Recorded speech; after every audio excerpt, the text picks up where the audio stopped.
A legal battle has left thousands of medical marijuana patients in our state in limbo. It could also have a major impact on whether recreational pot gets legalized here in Florida. Nightside reporter Josh Adorowicz breaks down the battle and speaks with a couple who won't give up the fight. This marijuana battle started with you, the voter, when 71% of Floridians said yes in 2016 to changing the state constitution.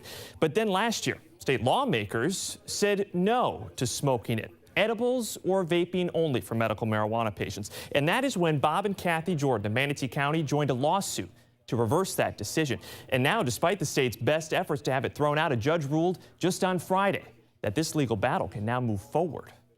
Who's going to deny a woman that's been alive with ALS over, what, 27 years? 27 years ago she's supposed to die, right? And deny her something that's been working. It is a fight Bob Jordan says is not just for rights, but for his wife's life. So I got to let my wife die?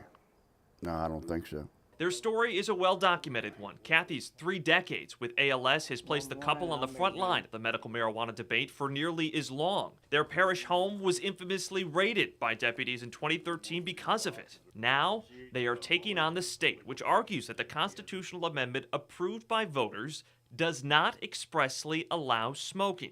But the couple's lawyer says it shouldn't have to, because the amendment did allow for all parts of the cannabis plant to be used, and that includes the flower that is smoked.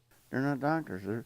They're a bunch of lawyers and politicians and stuff, and they're making decisions about my wife's health.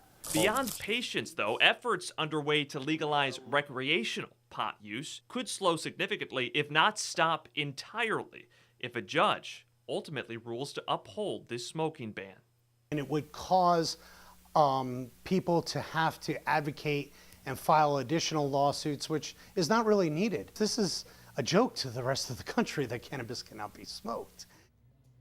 The couple's lawyer says it's unclear how soon a judge might rule on the case. Marijuana advocates are working to get recreational pot on the ballot by 2020. Now, it's no surprise here, but this topic was a huge talker for many of you watching. And I'm heading over to Alex Miranda now. Alex, a few hours ago, you did a Facebook Live about this. What were people saying? You know, a few times throughout the conversation, I actually had to ask if anybody was really against the smoking of medical marijuana because I just wasn't hearing that perspective. A lot of people supported having people have that ability to smoke the medical marijuana. So let me just give you a sample of what I heard during that Facebook Live conversation. Elena says, if we vote, it should be respected. It's crazy how no matter what votes are, there's always still an issue.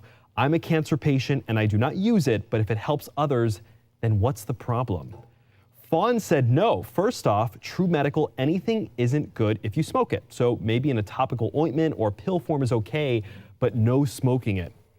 Karen said, my brother Hans would have benefited from marijuana use many years ago when he had cancer, which he died from. And Laura's comment really touched me. She said, I wish it was legal for my mom. It could have helped her with her glaucoma, and she may have not been blind on my wedding day or missed ever seeing her only grandchild. Well, we're on Facebook Live every night, so you can always join the conversation. It is easy. Just search 10 News WTSP.